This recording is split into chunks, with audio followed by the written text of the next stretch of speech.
Their seats. Sorry, we'll get this event started.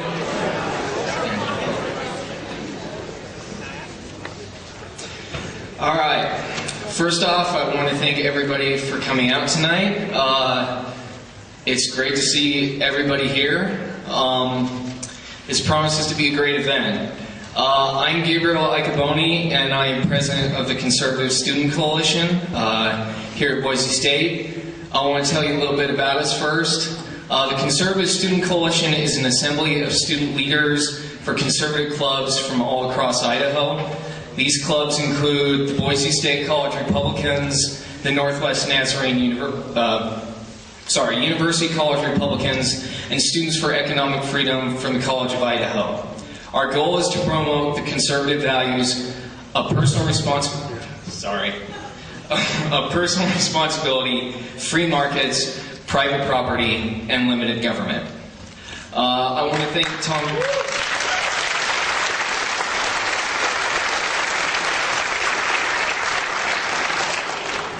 I want to thank Thomas Woods for coming out and speaking tonight.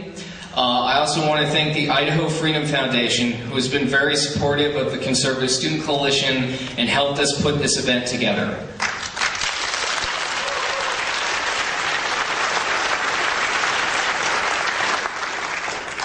We've all witnessed the massive expansion of government over the last 2 years. We've seen the debt grow to $13 trillion, new mandates forced on states, such as the individual mandate from 1,000-page bills that masquerade as health care reform. We've seen bailouts for auto companies. We've seen Fannie and Freddie continuously get bailouts that, according to my last count, now equal the total of $750 billion, and that's not the end of it. We've seen the Fed print another $600 billion in the last week and say it will prevent inflation. Never mind that, the value of the dollar goes down the drain. Fortunately, we have people like Mr. Woods who are seeking out solutions and answers to these problems. And last thing before we begin, I just want to give you a little bit about Mr. Woods' background. Thomas Woods is a senior fellow at the Ludwig von Mises Institute.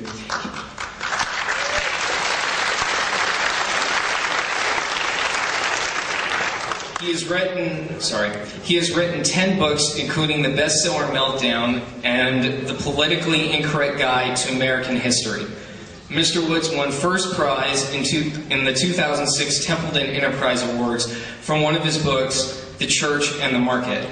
Mr. Woods' latest book, Nullification, How to Resist Federal Tyranny in the 21st Century, is what he will predominantly talk about today. So without further ado, ladies and gentlemen, Thomas Woods.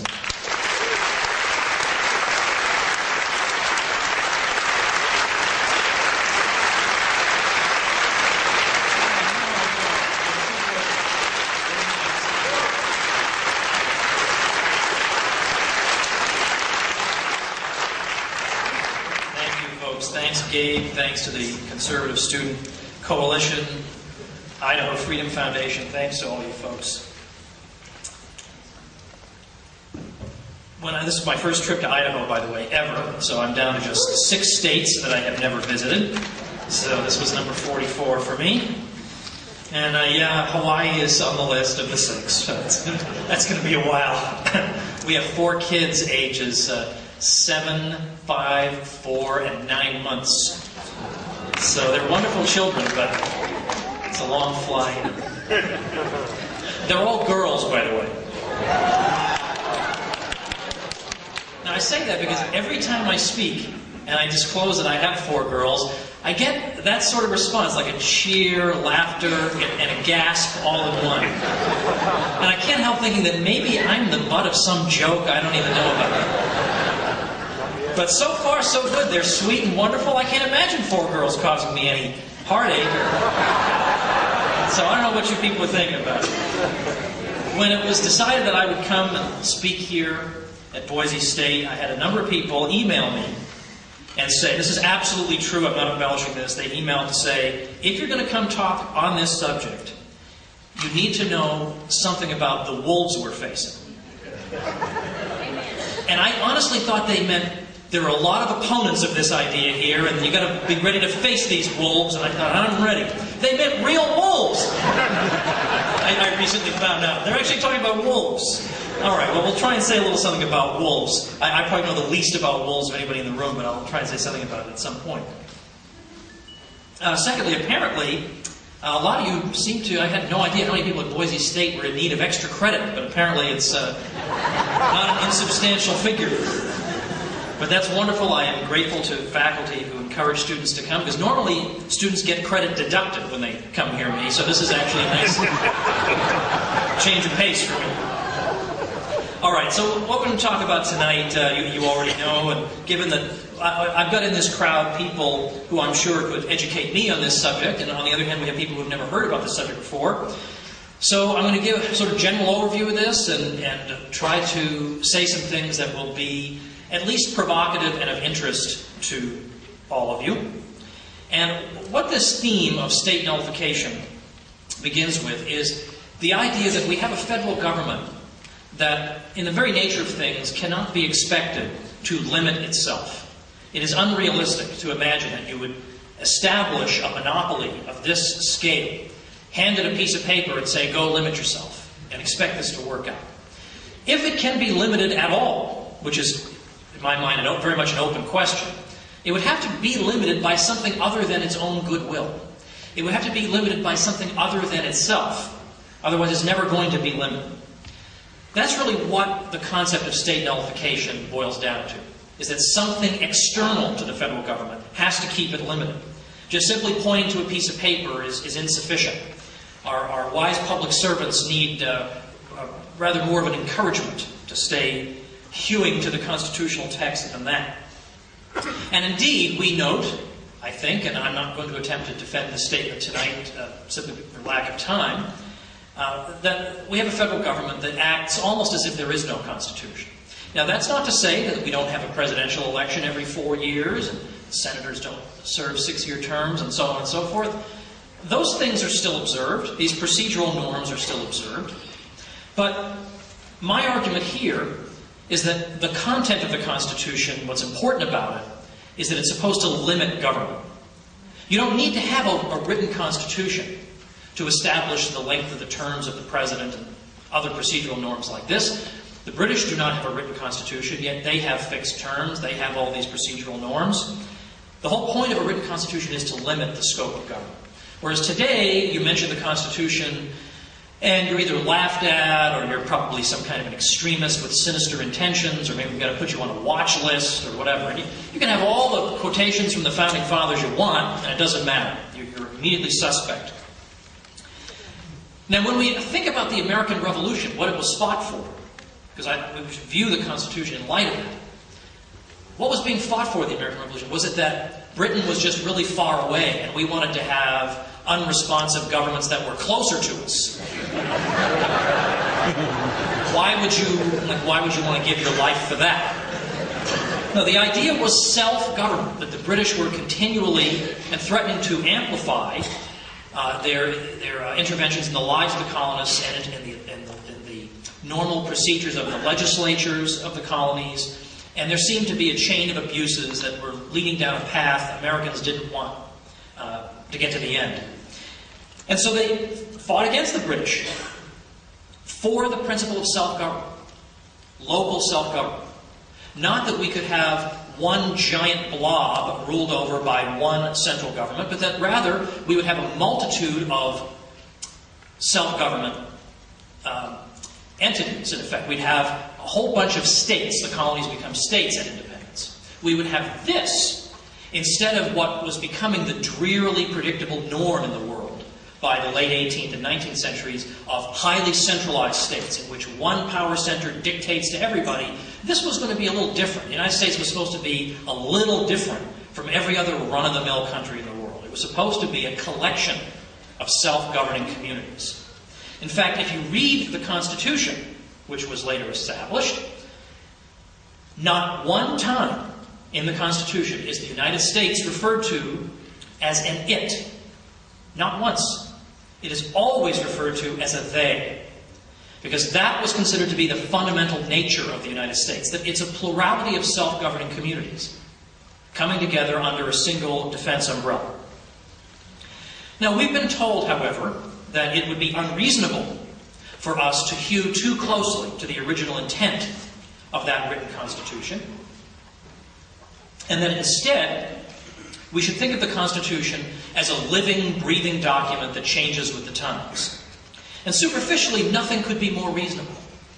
How could a document from the 1780s be relevant to us in 2010? It needs to be living and breathing. Well, there's a sense in which that statement is legitimate, and a sense in which it is not. It's legitimate in the sense that the Constitution contains within it an amendment mechanism. You can amend the Constitution if you want to insert something. But what Thomas Jefferson was afraid people would do instead is precisely what they do today. Well, we'd really like the government to do X, Y, and Z, and it's not in the Constitution, but it would sure be a pain to amend it, so let's just go ahead and do it. And Jefferson said, well, then you might as well just have a blank piece of paper for a Constitution. That's not a living, breathing Constitution. That's a dead Constitution. Because how can that Constitution protect your liberties? It's dead. It is no guardian of the people's liberties if the government can, from one day to the next, determine what it means. Oh, I'm sorry, citizen, yesterday when you ratified the Constitution it meant this, but today your wise overlords have decided that it needs to mean that. Obviously, this is just a tool of oppression. No one would have ratified a Constitution that meant that. No one would participate in a living, breathing poker game. Yeah, sorry, my two-pair beats your full house, but I forgot to tell you, this is a living, breathing poker game. It changes with the times, man. You're living last week, come on. So there's no objection to amending the Constitution. Go ahead and amend it. The objection is to the idea that judges, who, let's face it, judges are just politically well-connected lawyers. I mean, we shouldn't have this superstitious reverence for them. That judges will, from one day to the next, instruct us on what the text of the Constitution means. Well, then they run the country. Then we have no Constitution. And so this is what Americans fought against in the American Revolution. They actually fought against a living, breathing Constitution. That's what the British had. They had a living, breathing Constitution. Because the British had no single document to point to as their Constitution, they had a series of documents, and they had customary practice. And so if the people had enjoyed a certain liberty for hundreds of years, from time immemorial, then that was considered to be a traditional liberty that you enjoyed by virtue of being a Briton.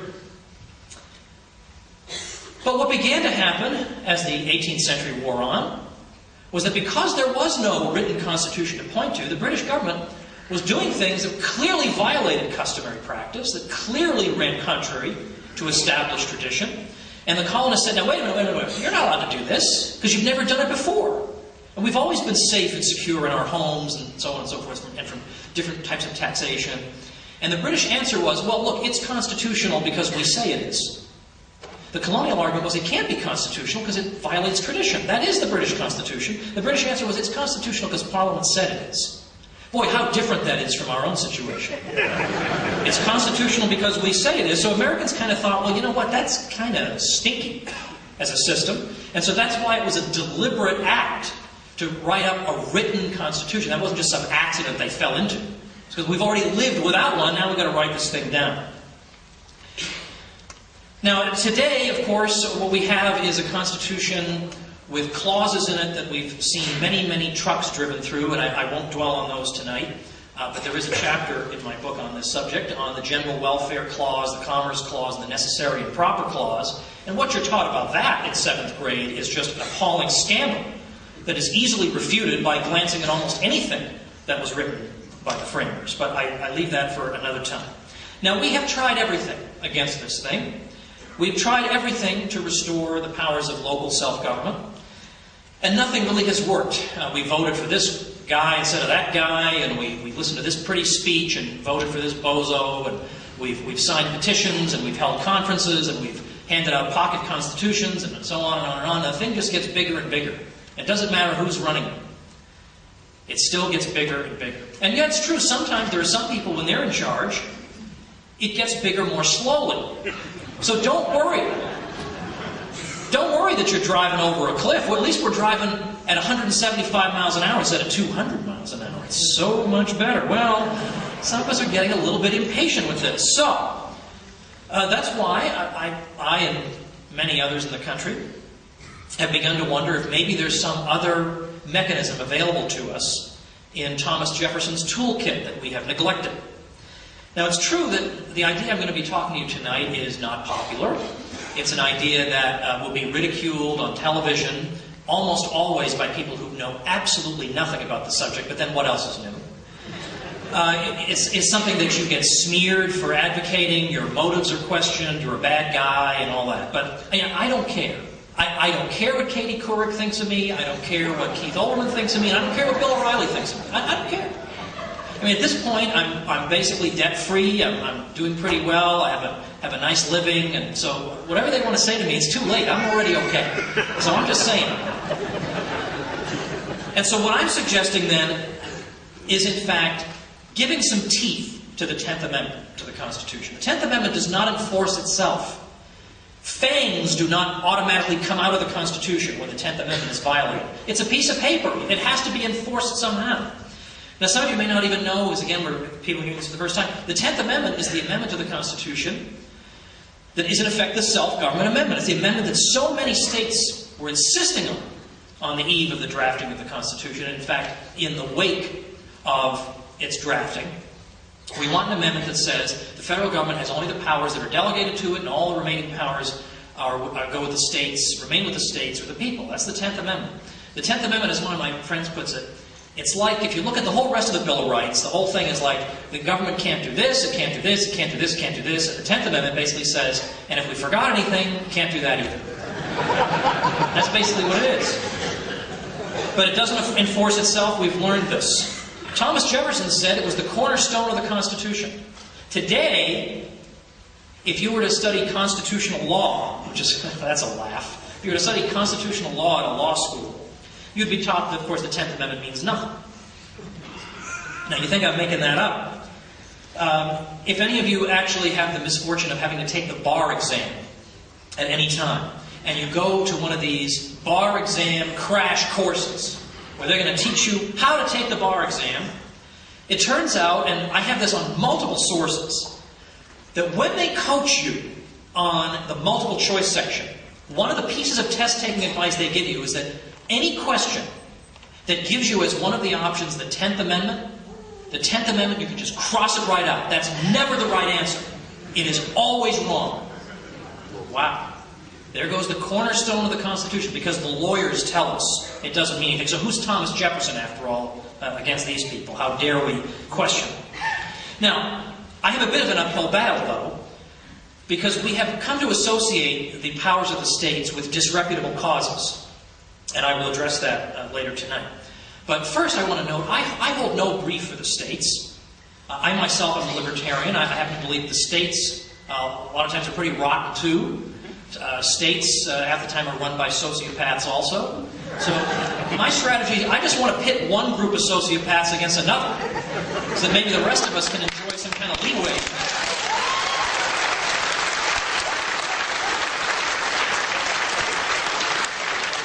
So much important American history has just been allowed to fall down George Orwell's memory hole, just never to be heard from again. And so it becomes impossible even to understand why there would have been any concern for the idea of local self-government. Why isn't this just a dumb, old-fashioned idea? Like, we don't even get, the argument isn't even given to us. We just automatically assume, because we're born with it, and we're propagandized into it, that the best possible arrangement is for one city to dictate to 300 million people. And that if you question that and think maybe that's not the most humane way to live, well, there's something wrong with you, you're out of the mainstream, you're not anywhere along the spectrum from Mitt Romney to Hillary Clinton, so I mean, do you even count?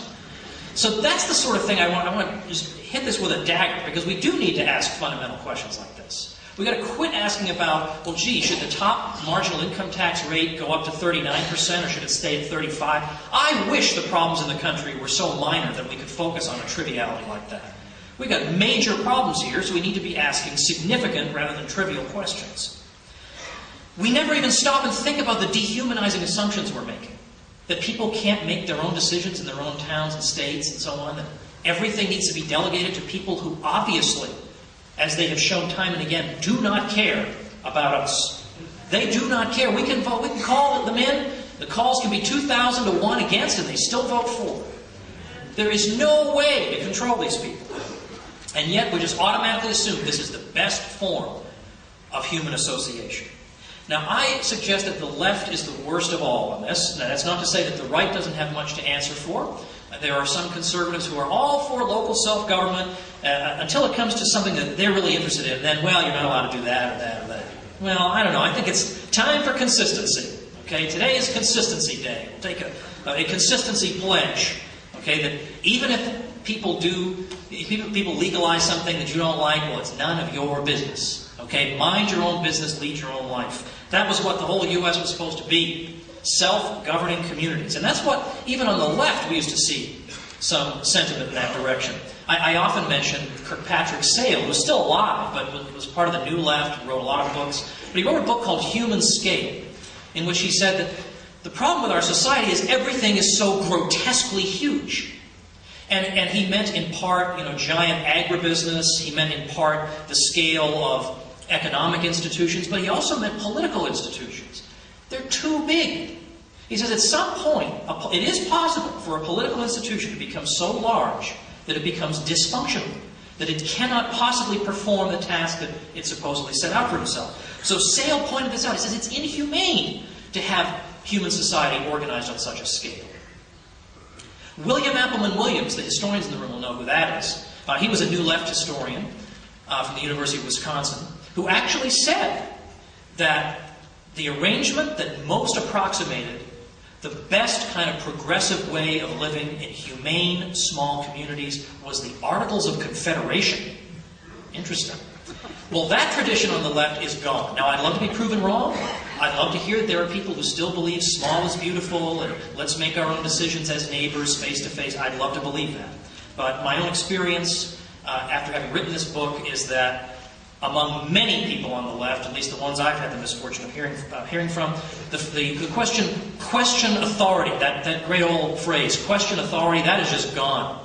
No more question authority. Now it's shut up and obey. We must do what the central authority tells us. Well, I don't think so. I don't think so. We have a central authority that is driving us over a cliff, that is ruining the lives of young people, for which retirement in 30 years is going to seem like something out of science fiction. All to hold up programs that are going to collapse anyway, and we're worried about, gosh, we can't dare take away any power from this institution. I don't know. I think we have to think differently. Let's turn to some history. Now, we focus here on some legislation that was considered extremely odious in 1798, the so-called Alien and Sedition Acts, and I'll just deal with this very briefly. The most offensive aspect of this legislation, that of course became law, was the part that said that if you criticize the President or Congress, you can be fined or go to jail. And indeed, people were fined and were sent to jail, including some journalists and even one U.S. congressman from Vermont. Interestingly, that U.S. congressman was re-elected while he was incarcerated. So the good old independent Vermonters said, to heck with your stinking law, we're voting for this guy anyway. So when we look closely at that, I mean, we can understand the concern that somebody like Thomas Jefferson would have, somebody like James Madison would have. That, Jefferson's looking at it and saying, look, I'm pretty sure my copy of the Constitution says you can't do this. I'm pretty sure you can't pass a law like this. And that people were actually going to jail for saying things that we would consider astonishingly restrained. That John Adams is a real pompous jerk. Well, okay, maybe he was. This is like nothing compared to, we've had presidents compared to Hitler. Right? Pompous, that's like nothing. Presidents would be thrilled if that's the worst thing that people were saying about them today. Well, Jefferson's a little concerned about that. Also he's concerned that there seems to be a political motivation behind this law, because you notice the way it's framed. Remember in the old days, the old days, the law was that whoever gets the most votes becomes president, and the second highest vote getter becomes the vice president. So you didn't run as a ticket. So what wound up happening was you got a president from one party, and sometimes got a vice president from another party. So Jefferson's from the Republican Party, so not the Republicans of today. That came about in the 1850s, but he's from the Republicans. John Adams is a Federalist. So it's a very interesting odd couple sort of situation. They're both in the executive branch together. But you notice the wording of the law. You can't criticize the president or Congress. However, the vice president, well, you know, we might just look the other way. And Jefferson sort of thought, you know, like, I wasn't born yesterday. Like, could you make this more obvious? So what are we going to do about this? And you might think, you know what would be interesting? It would be interesting to read the letters that Jefferson and Madison wrote to each other in their concern about this. That'd be interesting to read. You know why you can't read them? They don't exist. And you know why they don't exist? Because Jefferson was convinced that his mail was being tampered with by Federalist postmasters. He's the vice president. So he and Madison couldn't talk about this in writing. Well, ultimately, Madison drafted what became known as the Virginia Resolutions of 1798, and Jefferson the Kentucky Resolutions. And the principles contained in these resolutions became known as the Principles of 98. And you could use that phrase into the 1850s and beyond, and people knew what that meant. Oh yeah, the ideas of the Virginia-Kentucky Resolution. It basically goes as follows, that the government established under the Constitution is one of limited powers, that those powers are delegated by the states. Any powers not delegated remain to the states. And so if the federal government tries to exercise a power that was not delegated to it, then, and now here's the tricky part, then the states can in effect say, well, we respect the Constitution too much, we're not going to do what you're asking us to do because it's not something we agreed to in the Constitution. It's not in there. So that's what nullification is, the idea that the states can refuse to enforce an unconstitutional law, can refuse to allow the enforcement of a law that violates the Constitution on the grounds that a law that violates the Constitution is not a law, just in and of itself. It's not a law. Now this is what we see. We see that word nullification being introduced in Jefferson's draft of the resolutions of 1798. A skittish Kentucky legislature blotted out that word. But then in the next year, in 1799, they issued follow-up resolutions and they put it in. A nullification is the rightful remedy, was Jefferson's phrase. James Madison, in January 1800, released what became known as the Virginia Report, or Madison's Report, or simply the Report of 1800, in which he evaluated some of the criticisms that some of the other states were making of the Virginia and Kentucky resolutions. And some states were saying, how dare you suggest that the states could resist the federal government? And so Madison said this seemed like an opportune moment for us to go back and revisit the principles we had set forth and decide whether or not we had indeed been mistaken. And he says in this report, well, we went back and looked and no, we were right the first time. And he goes on and says that there must be in the Constitution, there must be some remedy available to us for when even the judicial branch betrays us. It is not enough to say, oh, the courts will resolve everything. The courts are part of the problem. The courts are a branch of the federal government. They are not impartial arbiters between the states and the federal government. No, we need to have some remedy remaining to the states. Otherwise, the whole Constitution is a big waste of time. There has to be some remedy. Jefferson himself was extremely unimpressed with the separation of powers between the executive, legislative, and judicial branches. Yeah, big deal, he said. What's to stop these branches from ganging up on the people together? We need to break up political power into little bits. And so the states need to be the bits that, in the last resort, can say no, can interpose themselves between the federal government and the people. And in fact, toward the end of his life, Jefferson took this even further and began to suggest, had a scheme of ward republics, that in fact power should be devolved to an even more local level, to the level of the ward, which is just a part of a city. And that really, at that level, people can make their own decisions, and that's the best arrangement. Now, when Jefferson proposed nullification, was this something that he just pulled out of his head because he was desperate to fight against the Alien and Sedition Acts? That's the way some historians have tried to portray it. That, well, Jefferson was desperate and he came up with this arbitrary ad hoc response. Well, that's not true. And we can show that's not true basically as follows. If we look at the documents of the Virginia Ratifying Convention, here's the event at which Virginia was deciding, do we ratify this Constitution or not? And at that ratifying convention, you had Patrick Henry saying, now wait a minute, I smell a rat in this document. I see phrases in here that we all know how politicians are. They will yank these things open into bigger loopholes than you can imagine. He said, like, for example, this general welfare thing. Come on. I mean, this is just an invitation to tyranny. Every tyrant who ever lived claimed that his oppressions were on behalf of the general welfare. What is this? And it's very significant what he was told. Because he was told not by opponents of the Constitution. This is the key thing. He was told by supporters of the Constitution. And in particular, he was told by the 5-man committee whose job it was to draft the ratification instrument for Virginia, the document by which Virginia would enter the Union. That 5-man committee said, no, that's not what it means. Edmund Randolph became the first Attorney General. And Randolph said, no, this federal government only has the powers that are expressly delegated to it. He used that phrase, expressly delegated. So you're worried about nothing. That's just a flourish. The federal government has only the powers that are expressly delegated. It's a limited government. George Nicholas, who also sat on this 5-man commission. So these are not just random people I'm choosing. George Nicholas became the first Attorney General of Kentucky. And he said, and what's more, if the federal government tries to reach for any additional power, don't worry, Virginia will just be exonerated from that. Because all we have to do is say, well, we never agreed to that when we ratified the Constitution. Well, it's pretty darn close to the idea of state nullification sitting right there in the proceedings of the Virginia Ratifying Convention. And yet, even with that assurance, the Constitution passed in Virginia, I think, by a vote of like 30 to 27. They voted to ratify it. So by the time you get to Jefferson, Jefferson's just spitting out the implications of these assurances that people were given in that ratifying convention. And we see throughout the 1790s these assurances being referred to again and again, and then finally culminating in the Principles of 98. Now it's true, a number of northern states were opposed to the Principles of 98, and some of them even wrote replies to the Virginia and Kentucky resolutions. That is true. But then we look at those replies. What are they objecting to? Why are they upset that Virginia and Kentucky are proposing the idea of nullification of these laws? And the answer is, these states supported those laws. Massachusetts said it was a wonderful and wise thing for the government to pass the Sedition Act, because we got a lot of loose mouths around here saying some rotten things about the government. Well, yeah, I guess a state like that would be against the idea of nullification. You have a big whoop. I mean, why is that a surprise?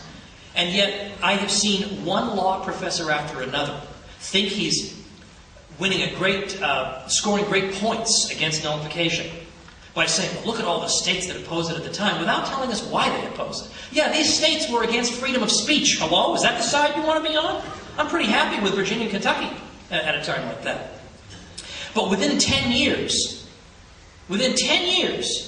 of those Virginia and Kentucky resolutions, what type of language do we hear coming from the New England states? Principles of 98. Oh, this embargo that's being imposed on us is unconstitutional.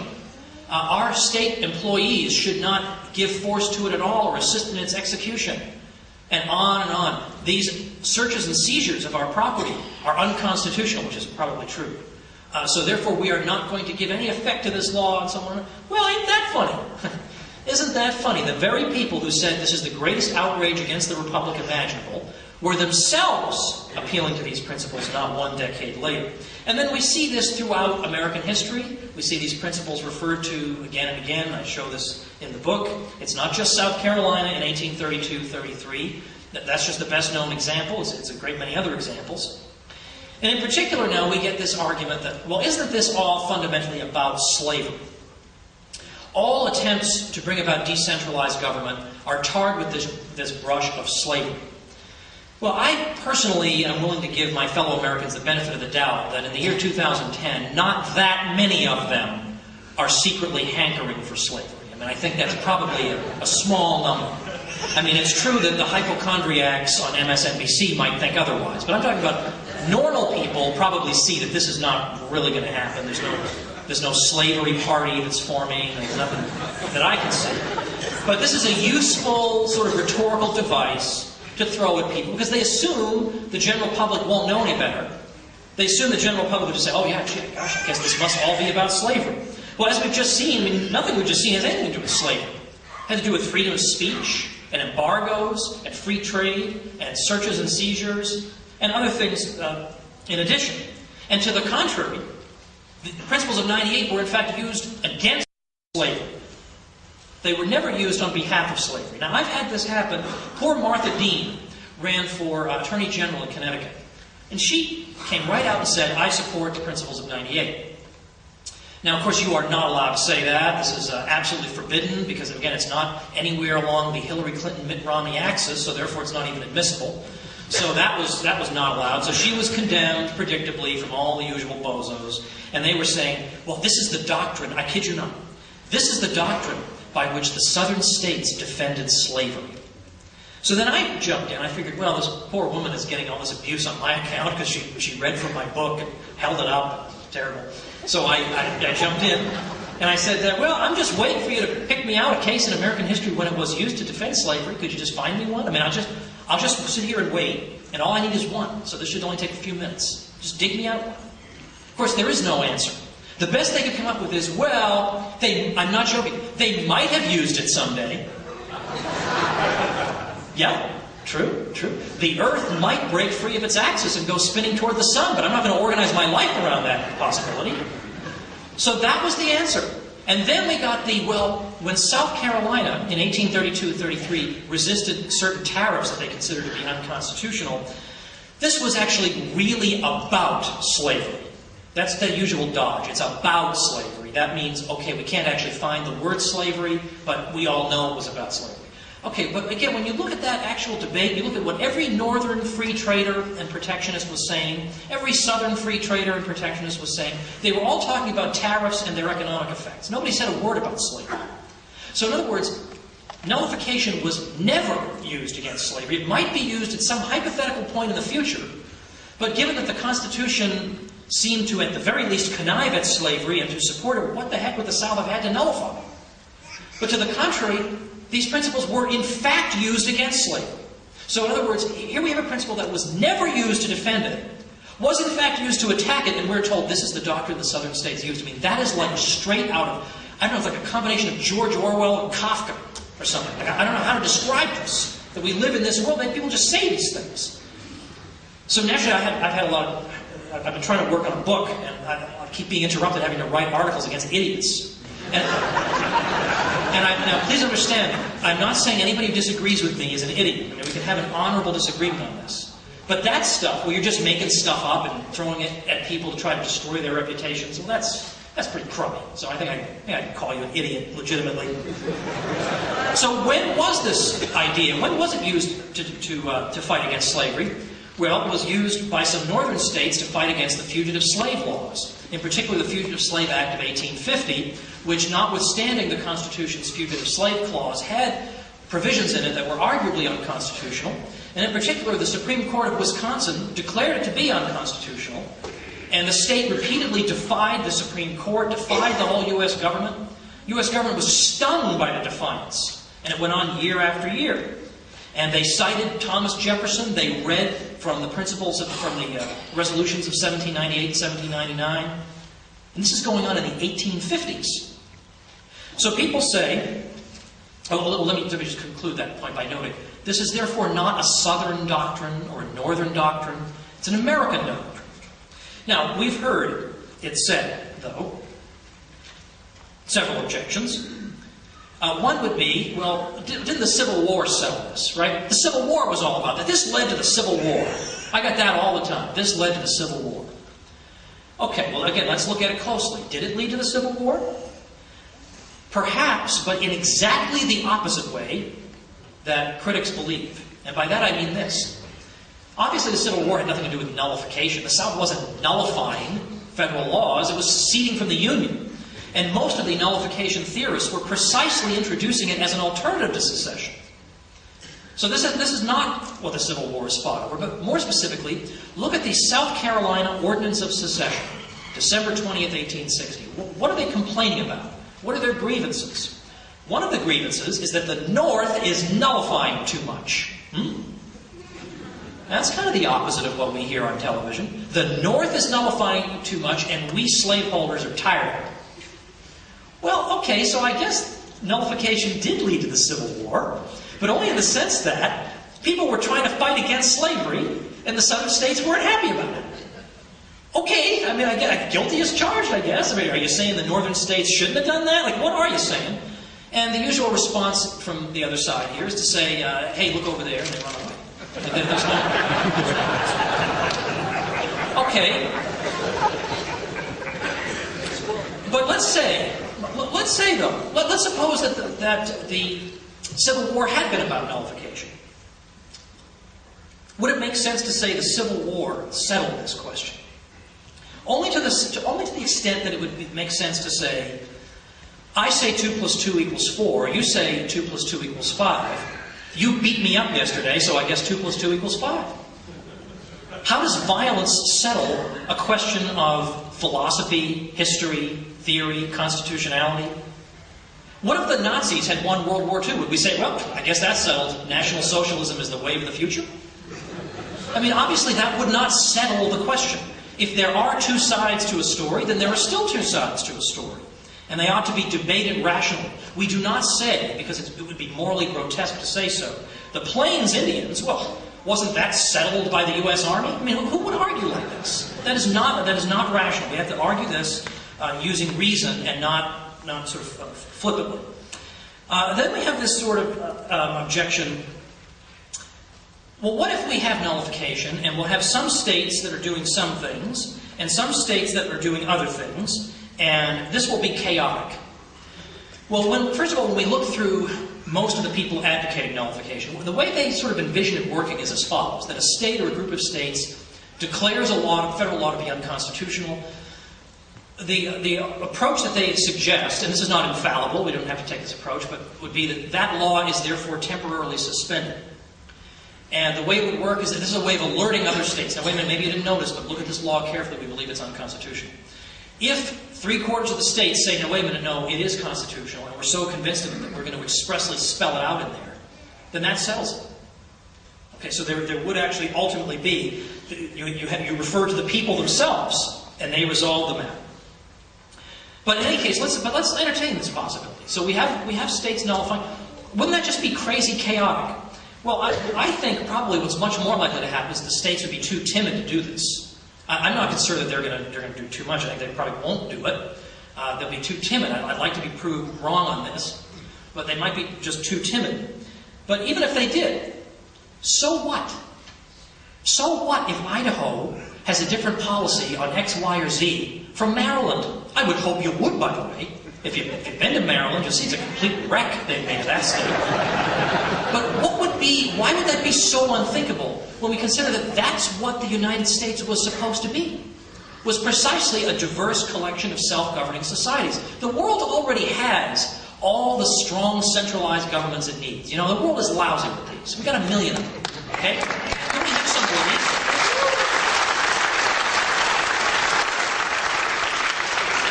You could move to Canada, you could move to France, and you would find, to your heart's content, you have all the centralized government you want, but maybe there could be some respite from it somewhere in the world. What's the big problem if people do things differently? Now, we should be having these arguments, the progressives and the liberals and the conservatives and the libertarians, we should be talking with each other face to face. Not fobbing this all off on the federal government, which it doesn't represent us in any way. It's a revolving door of zombies and hacks. These people don't represent us. Let's fight this out at the local level. Then there's the objection, well, what about the supremacy clause of the Constitution? Doesn't the supremacy clause say that this Constitution and laws in pursuance thereof shall be the supreme law of the land? So doesn't this prove, as we hear repeatedly again and again, until I'm about to commit an atrocity, I'm hearing it so many times, that federal law trumps state law? Okay, well, let's look at that more closely. This Constitution and laws in pursuance thereof, and so on and on, shall be the supreme law of the land. Notice what it does not say. This Constitution, plus any old laws the federal government may choose to pass, whether constitutional or not, shall be the supreme law of the land. Does it say that? You think anybody would have ratified that document? This Constitution, plus anything we feel like doing, is going to bind you forever. Of course, no one would have approved that.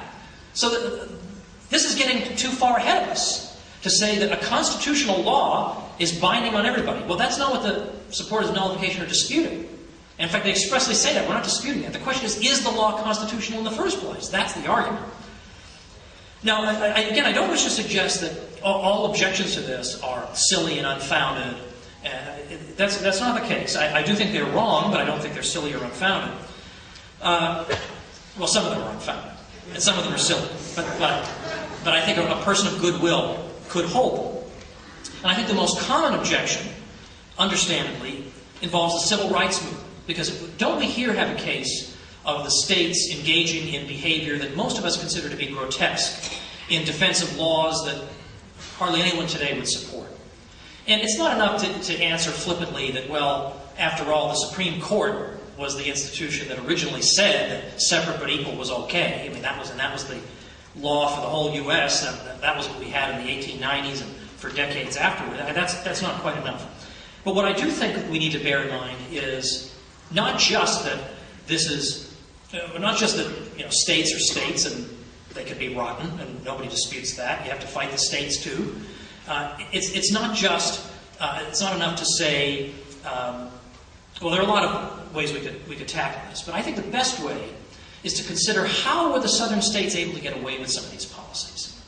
And the answer is that look at the state of voting rights at that time.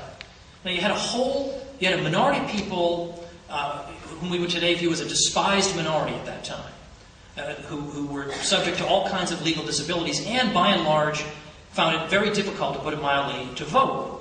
Okay, so no one's listening to them. So it becomes very easy to treat them this way. So when we look back at how did progress actually get made in terms of school desegregation and so on, a lot of people think, well, the Supreme Court stepped in and that put an end to it. But not really. Because, there's a great book by Michael Klarman, won the Bancroft Prize. He's a professor at the University of Virginia. And he shows that very little progress was made in the years that followed the Brown versus Board decision in 1954. When was the real progress made? After 1965, the Voting Rights Act of 1965. Well, then suddenly, politicians become interested in this subject. By magic, they become interested in it. And suddenly, progress begins to be made. So today, I think it is unfair. It's apples and oranges. It's apples and oranges to say, well, we had the civil rights movement and the states did bad things, so therefore the states can never do anything ever again. If that were true, then the federal government would be prohibited from ever doing anything ever again, because the federal government was protecting slavery and all these other things in the past. But it's that today we don't have this problem. And in fact, moreover, not only do we not have this problem, if we look at the demographic trends of the past quarter century, what are they? Blacks have been moving to the South. They haven't been moving away. They've been moving back to the South. Overwhelmingly, they've been moving to the South. And, I've got a lot of anecdotal evidence about that. I lived in Auburn, Alabama for 4 years. And we found that race relations in Alabama were much better than when we lived in New York for a long time. And it was like ice. It was unbelievable. Whereas we moved to Alabama, we'd go out for dinner with one of our kids, and we'd have a black couple would come to us and say, "You have a lovely child." That would not have happened in New York. It was unbelievable. Wow! I was told that down here in Alabama everybody's mean and everybody hates her. It's not fair to assume that everybody is still frozen in Birmingham 1963. That is not fair. There are other people in the South. There are different people in the South. We can't keep using them as the great punching bag of America. Especially given the progress that's been made. And I say, moreover, that if you look at the polls that have been taken, the South is the only section of the country in which a majority of blacks polled say they believe they are treated fairly. So things have changed. It's 2010 now. Where are the threats to our liberties and our prosperity most likely to come from these days? I don't think it's from the states. That's not to say the states are infallible. Oh boy, I am very far from saying that. But finally on this point, and one hesitates to play the Hitler card because it is played all too often, but I'm going to play it anyway, just why not? And that's this. It's just not because I'm saying, believe me, I'm not saying anybody who disagrees with me is just like Hitler. Don't you hate that? People throw out Hitler all the time because somebody disagrees with them on some trivial thing.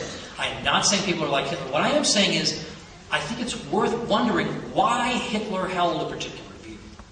And it's worth noting that if you read Hitler's Mein Kampf, which I'm sure most of us don't really flip through most of the time, but if you did, you would come across in there, he actually has a section where he talks about states' rights, the powers of the states as a check on the federal government. And he denounces them. He says, no, this is terrible, we got to get rid of this. Got to totally get rid of this idea that there are sovereign states that can stand up to the central government. No. Well, of course he's going to say that. He's Hitler. Why wouldn't he say that? He wants to impose the Nazi ideology on the whole country. What does he care about some crummy state boundary? So of course he's going to say that. Every tyrant who ever lived says that. So again, it's not to say that everybody who disagrees is Hitler, but it's to say that if you do disagree, you should ask yourself, why? Why does he favor one giant jurisdiction as opposed to a multitude of competing ones? Where is liberty more likely to flourish? Under one giant jurisdiction? Well, maybe if you can guarantee that that jurisdiction will always be ruled over by angels, or under a multitude of jurisdictions. And in fact, when we look back in European history, we're told by a school of historians that one of the reasons that Western Europe became so prosperous, became the first place in the world where you begin to see sustained, consistent economic growth, was precisely how decentralized it was. And this goes back all the way to the fall of Rome. In the wake of the fall of Rome, there was no continent-wide empire that took its place. What you instead had was an extremely decentralized patchwork of tiny principalities. Now, this tends to conduce to liberty in the sense that each prince realizes that if he becomes too oppressive, his tax base moves 3 feet away to someplace else. So he better not tax them with a 91% top marginal rate. They'll all be gone. This is, by the way, one of the reasons. It's not enough that the federal government is as centralized as it is. It's one of the reasons that somebody like an economist like Alice Rivlin, who was in government under Bill Clinton, wants to, in effect, make uniform all the various tax rates in the states so that you can't escape a high tax state. Everybody would just be stuck. So that kind of indicates, you see, that's why they all feel this way.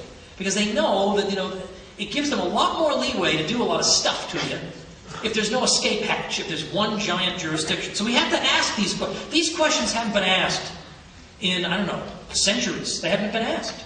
They used to be asked. Aristotle used to ask this question. How big should the polity be? Rousseau was kind of crazy. At least he asked, how big should the polity be? But most modern political philosophers, the question doesn't even come up. Gigantic megastates, 300 million people being ruled by one city, and no ability to dissent? Well, that's fine. It's not even a question. Why not? Is that a crazy question? Is it unreasonable? Yeah, again, I know it's not asked on TV, but that probably means it is an important question. All right, finally.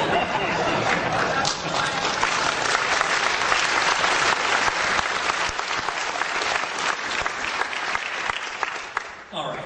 I want to make sure we leave enough time for questions. But one of the points that I make in the book is that when we look at the great atrocities of the 20th century, we think of who were the perpetrators of these atrocities? And it's these large centralized states.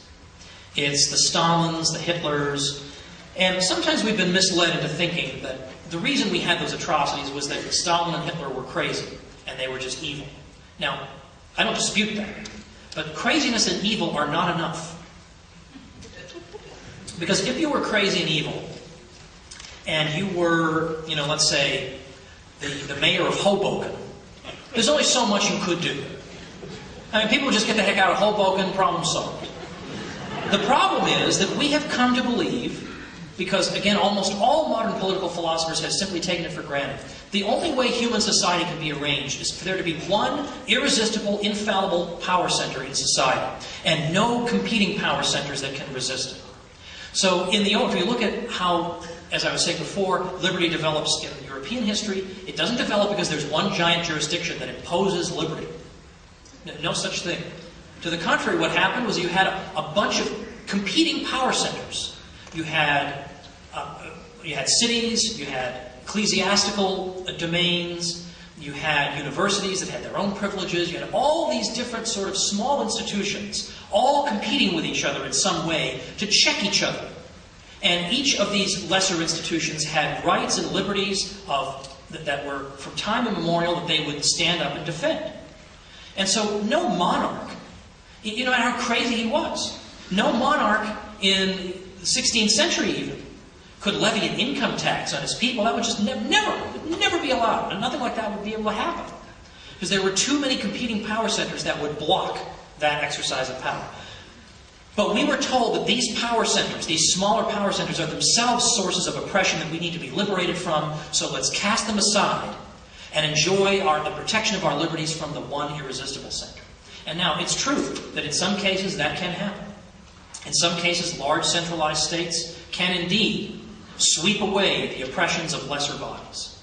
But, to the contrary, they can also engage in atrocities that mankind could not have dreamed of in earlier centuries. And yet, those of us who question the structure of the modern state, who question its morality, its legitimacy, who ask if maybe there might be some other way of arranging human society, maybe there weren't some lessons from the 20th century, we are considered to be the ones who are the oddballs, the weirdos, the extremists, even though, again, I believe we are asking a question that deserves some kind of discussion, and perhaps, heaven forbid, an answer. Now, I have noticed, because I've been promoting this a lot, that there are a lot of outlets, let's say on radio and television, that don't seem to want to talk about this. These are outlets that have had me on a lot in the past, and then this comes out and like nothing. Like they'll have me on to talk about anything other than this. Now, it could be that this is just a minor issue, and so who cares? But then think about all the sorts of topics they cover on these news channels. Some of them are pretty trivial, wouldn't you say? And they'll spend weeks on them. Somebody gets a divorce, and it's like 5 days non-stop, camped out outside the guy's house, outside the courthouse, whatever. Oh, and by the way, there's a war going on over here, but we've got to focus on this guy here, this celebrity. I mean, it's just incredible. So they don't have time to talk about this, even though I think this is actually growing. Well, what I think is likely to happen is that I do think this will, I mean, I was a little cynical earlier, but I do think this is bound to pick up a little steam just out of sheer desperation on the part of the public. Like what have we got to lose? Right? We might as well give this a try, given that everything else has failed. If this fails too, then we're no worse off than before. We stuck it in their faces a little bit in the meantime and had some fun. So I mean, no harm.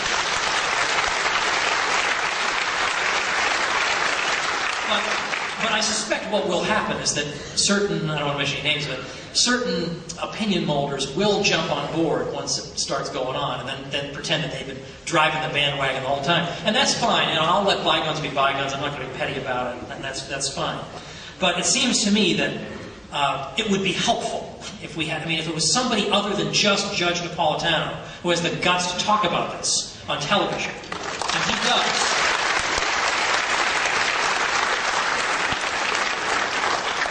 Now, I trust, by the way, a lot of you know that on the Fox Business Network, which some of you probably didn't even know there was a Fox Business Network, but there is. You should subscribe to it so that you can get the judge's program. He has a program called Freedom Watch, and it was just announced that his program, which has aired he's got one program that repeats several times on the weekends. He's now going to it's going to be on nightly, 5 nights a week, new show every night, 5 different shows a week. That's a good thing. So we are indeed making progress in that regard. And there is some momentum that's building. There's a tour going on in major cities around the country called Nullify Now, and boy, are we having fun with this thing. And one of the sponsoring organizations is the 10th Amendment Center. It's a wonderful group. Go to 10thamendmentcenter.com, and it's run by my great friend Michael Bolden. And what's so wonderful is that he is, I don't want to say this disparagingly, but he's kind of a hippie. All right? I mean, like, just his whole, the things he eats, the way he dresses, everything. He's the whole hippie package. So when Mother Jones, the sort of left-wing magazine, went to interview him, they were expecting to see some stuffed shirt with a haircut like mine and whatever. And they meet Michael Bolden, they just don't know what to think. And he just charms them completely. Just by showing how, the 10th Amendment and local self-government is good for everybody. It's good for all of us. This isn't some right-wing cause. It's an American cause. It's for everyone. It's humane. And by the end of it, Mother Jones wrote an extremely favorable article about Michael Bolden because they didn't know what else to do. But a lot of people are pointing to the example of the so-called Real ID Act, which was opposed by a lot of states. A couple dozen states simply said, we're not going to enforce this thing. And we had the bad Napolitano, Janet Napolitano, no relation. We had her say not long ago, the reason that act failed was that the states refused to comply. Isn't that interesting? In California, on the medical marijuana issue, what's particularly significant there is that the Supreme Court ruled against them. Said, no, you can't do this. And the Ninth Circuit later ruled against them when it came up again, and the Justice Department was against them. And the California base said, okay, yeah, we heard you. And then they went ahead and did it anyway. And now the Obama people are saying, okay, well, we're not really going to come after you. Aha, well, you see, all right, very interesting. But even more interesting is, you think to yourself, well, I hate marijuana. Well, it doesn't matter. I'm going to talk about this later. But what's significant is, look at the 3 states that joined with California filing amicus briefs in that case. Mississippi, Louisiana, and Alabama. How do you think those governments feel about marijuana? And yet they joined with California on the grounds that, yes, we think your law is stupid, but we also believe that the Constitution leaves you perfectly at liberty to have a law like that. Aha, consistency.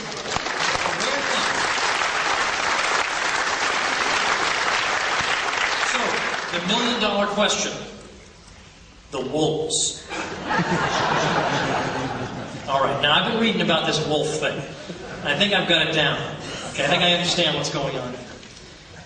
But, in effect, I hope you won't think it's a cop-out. I'm going to be talking to some people about the wolves tomorrow in a little bit more detail. But ultimately, what I want to do with this book was to give people the history to defend themselves when they're in... You're going to be smeared if you support this. I'm just telling you right now. They're going to call you all kinds of names. Okay, wear it as a badge of honor. Exactly. Good. I don't want the New York Times to like me, then I'll wonder if I'm wasting my time. I want people to be able to defend themselves, have all the evidence. Because the other side, people who are going to be highly critical of you in a really insulting way, they're not going to know this stuff. You'll know. I want to do that. I want to give people the tools necessary, but then say, you have to decide in your state or your region, what is the issue that you think can unite a lot of people? Where a lot of people, maybe across partisan lines, across philosophical lines, can say, well, look, we have a lot of disagreements, but this is ridiculous. We can't even make a decision about wolves. I mean, could you imagine anybody ratifying the Constitution thinking that someday the federal government would tell them what their wolf policy had to be? I mean, really, it's ridiculous. The question answers itself. Could you imagine that?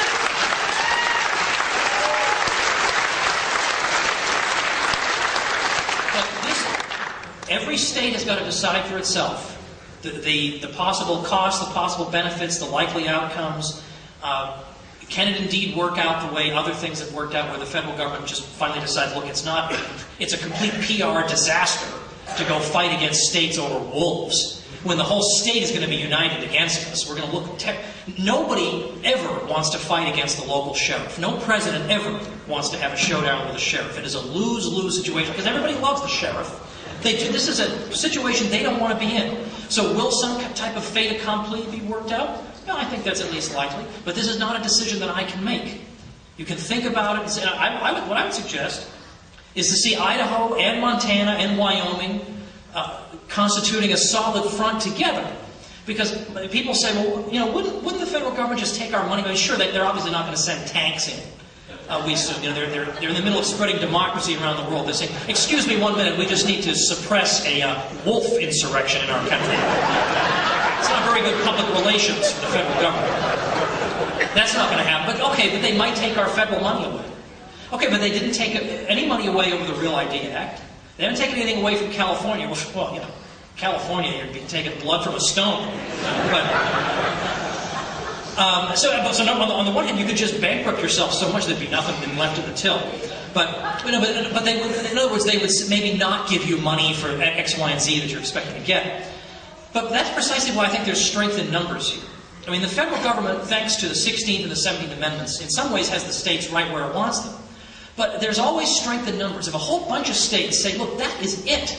I mean, obviously we know if we do nothing, it's just going to go on and on like this. Where people in the central government just do more and more perverse things. Things get worse and worse and worse. The debt gets worse. Everything gets worse. More and more is demanded of us. Less and less is given to us. Over and over. Like, we know this is going to happen. So what the heck? We've got to do something. We have to, in effect, make history right now. And if we had 10 states saying, we're not doing this, and another dozen saying, we're not doing that, are they going to take the money away from everybody? What's going to happen? One state's going to get all the highway money? I mean, really. So there are a lot of things we can do. A lot of things we can try. We could even try the constitutional amendment proposal from Professor Randy Barnett, where he says, if 2/3 of the states declare a federal law to be unconstitutional, it is hereby repealed. Okay, well, that's not a bad start. Now that, and I put that in the book, I said I would accept that as step one. I wouldn't really settle for that, but I would take it as step one.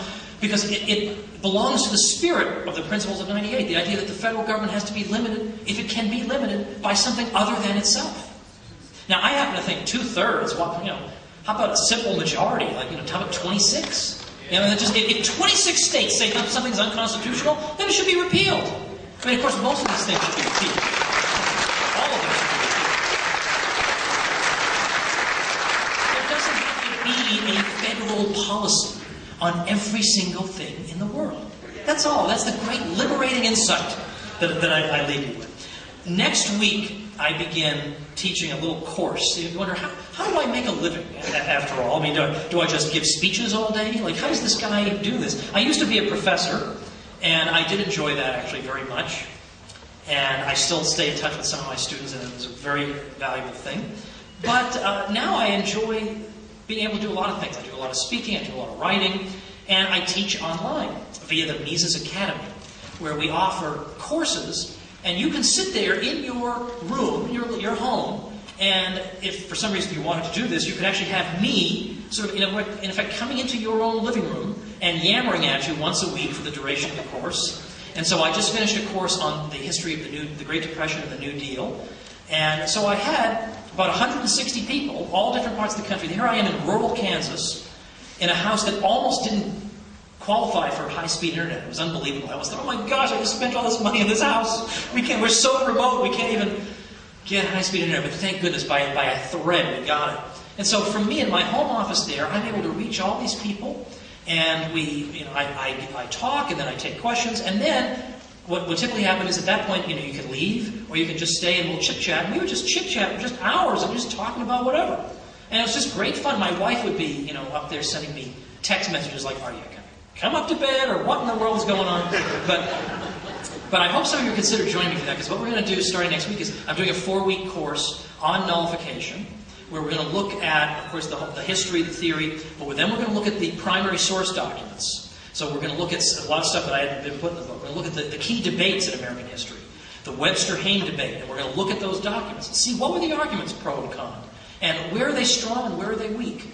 And Joseph Story versus Abel Upshur, and debates of this nature, Webster Calhoun, all this sort of thing. Andrew Jackson versus Littleton Waller Tazewell. And a lot of these people sound obscure because these debates have completely fallen down the memory hole.